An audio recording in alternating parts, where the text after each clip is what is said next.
ಜೈಲು ಸೇರಿರೋ ದರ್ಶನ್ ಒಂದೊಂದು ಕ್ಷಣವನ್ನು ಒಂದೊಂದು ಯುಗದಂತೆ ಕಳೆದಿದ್ದಾರೆ.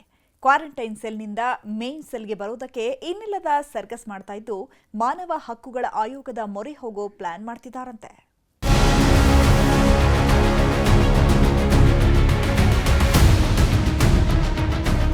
ಹೈಫೈ ಲೈಫ್ ಲೀಡ್ ಮಾಡ್ತಾ ಇದ್ದ ದರ್ಶನ್ಗೆ ಜೈಲು ಅನ್ನೋದು ಅಕ್ಷರಶಃ ನರಕವಾಗಿದೆ. ಅದರಲ್ಲೂ ಕ್ವಾರಂಟೈನ್ ಸೆಲ್ ಹಿಂಡಿ ಹಿಪ್ಪೆ ಮಾಡ್ತಿದೆಯಂತೆ. ಹೀಗಾಗಿ ಹಾಸಿಗೆ ದಿಂಬು ಕೊಡ್ತಿದ್ರು ಪರವಾಗಿಲ್ಲ, ಮೇನ್ ಸೆಲ್ಗೆ ಶಿಫ್ಟ್ ಮಾಡಿ ಸಾರ್ ಅಂತ ಅಂಗಲಾಚ್ತಿದ್ದಾರೆ.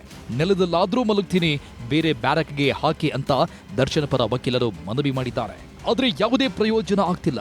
ಸೆಷನ್ಸ್ ಕೋರ್ಟ್ ಅಲ್ಲಿ ದರ್ಶನ್ಗೆ ಹಿನ್ನಡೆ ಮೇಲೆ ಹಿನ್ನಡೆ ಆಗ್ತಿದೆ. ಹೀಗಾಗಿ ಜೈಲಧಿಕಾರಿಗಳ ವಿರುದ್ಧ ದರ್ಶನ್ ತೀವ್ರ ಅಸಮಾಧಾನ ಹೊರಹಾಕಿದ್ದಾರಂತೆ.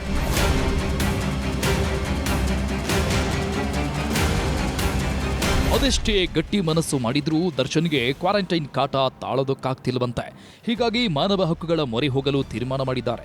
ಪ್ರತಿಯೊಂದಕ್ಕೂ ರೂಲ್ಸ್ ಅಂತಿರುವ ಜೈಲು ಸಿಬ್ಬಂದಿ ಮ್ಯಾನ್ಯುಯಲ್ ಬಿಟ್ಟು ಹೊರಬರುತ್ತಿಲ್ಲ, ಅಮಾನವೀಯವಾಗಿ ನಡೆಸಿಕೊಳ್ಳಲಾಗ್ತಿದೆ. ಇದು ಮಾನವ ಹಕ್ಕುಗಳ ಉಲ್ಲಂಘನೆ ಅಂತ ದರ್ಶನ್ ಆರೋಪಿಸುತ್ತಿದ್ದಾರೆ.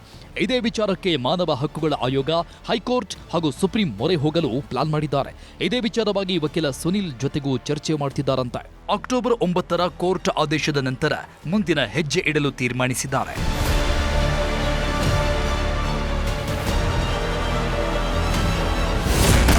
ಜೈಲಲ್ಲಿ ಕಾಟೇರ, ಮನೆಯಲ್ಲಿ ಆಯುಧ ಪೂಜೆ. ದರ್ಶನ್ಗೆ ಪ್ರಾಣಿಗಳು ಅಂದ್ರೆ ಎಷ್ಟು ಕ್ರೇಜೋ, ಕಾರುಗಳು ಅಂದ್ರೆ ಅಷ್ಟೇ ಕ್ರೇಜ್. ಕಾರುಗಳ ಭರ್ಜರಿ ಕಲೆಕ್ಷನ್ ಇಟ್ಟಿರೋ ದಾಸ ಪ್ರತಿ ವರ್ಷ ಅದ್ಧೂರಿಯಾಗಿ ಆಯುಧ ಪೂಜೆ ಮಾಡ್ತಿದ್ರು. ಫ್ಯಾಮಿಲಿ ಜೊತೆಗೆ ಹಬ್ಬದ ಸಂಭ್ರಮದಲ್ಲಿ ಮಿಂದೇಳ್ತಿದ್ರು. ಆದ್ರೀಗ ಆ ವೈಭವ ಇಲ್ಲ ಬಿಡಿ.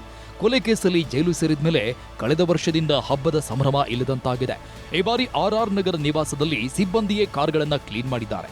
ಒಡೆಗೆ ನಿಲ್ಲದೆ ಸಿಂಪಲ್ ಆಗಿ ಆಯುಧ ಪೂಜೆ ನೆರವೇರಿಸಿದ್ದಾರೆ.